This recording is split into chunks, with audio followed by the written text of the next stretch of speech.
someone made a big mistake, and so I was able to get this Journey into Mystery Annual #1, which contains the first appearance of Hercules, for only $5.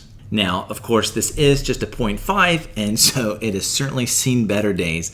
But man, you can't even put this in a case for $5. And so I'm super excited about this.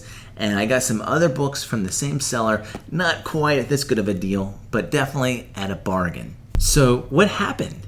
Well, sadly, the original owner of these comics recently passed away, and they left them to one of their children.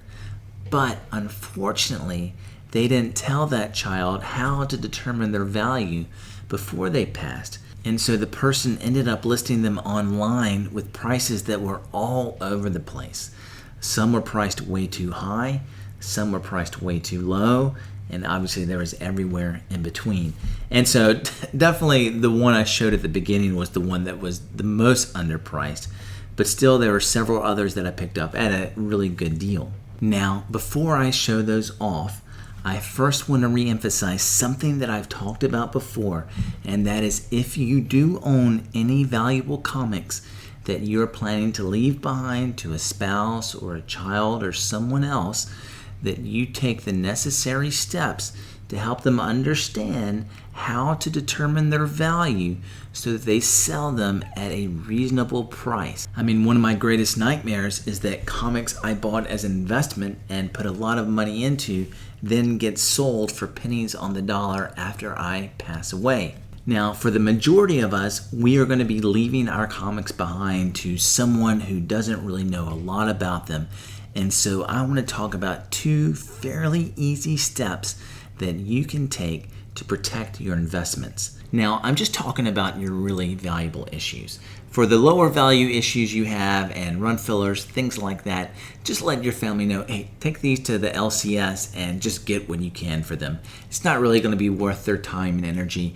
And for you, I really don't think, unless you're going to sell them yourself, not to think those as an investment, but just a collectible that brought you happiness while you were alive. But again, for these valuable ones, I think it is important to protect your investment after death. I mean, again, I'm buying these things so that I can enjoy them, but also so that I can leave something to my children that will help make their life a little bit easier once I'm gone. Now, the first step you should take is to get your valuable comics professionally graded.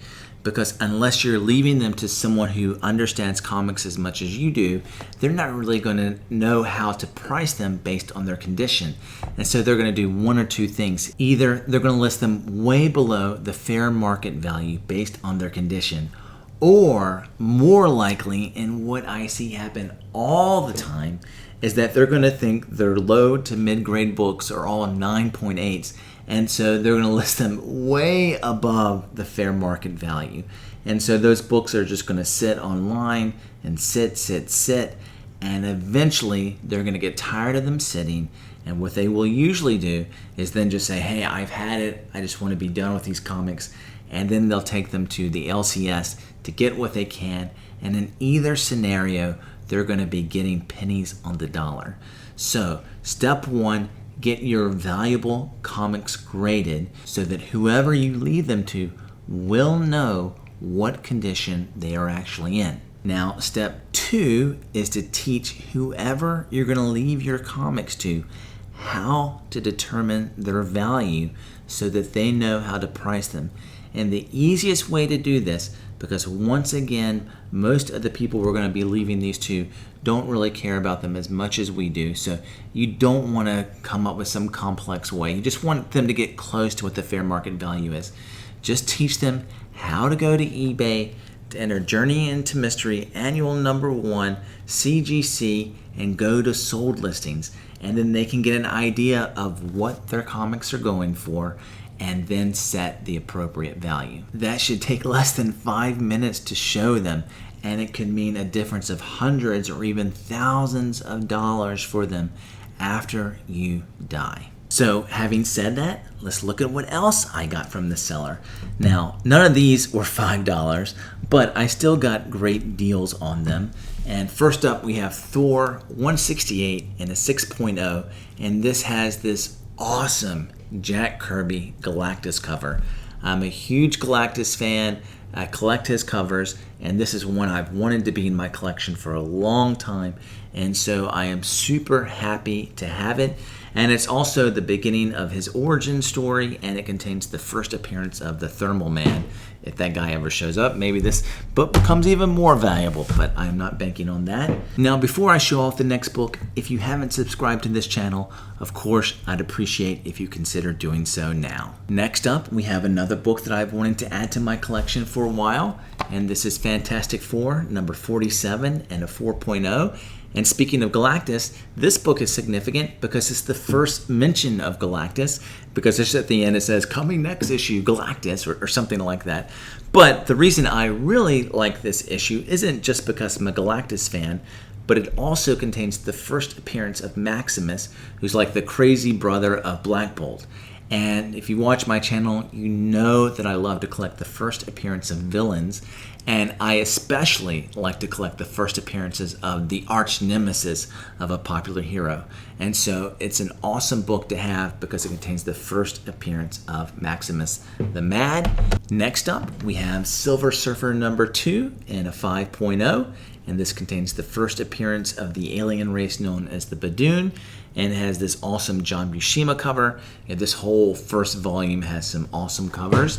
And finally, we have Amazing Spider-Man number 16 and a 3.5, and this is the first meeting of Daredevil and Spider-Man. Now, I already have a copy of this book that's probably in a lower grade than the 3.5. What I have isn't graded. And usually I want to keep the higher grade of whatever book I have when I have duplicates. But I think I'm going to sell this one because then it'll pretty much just pay for everything.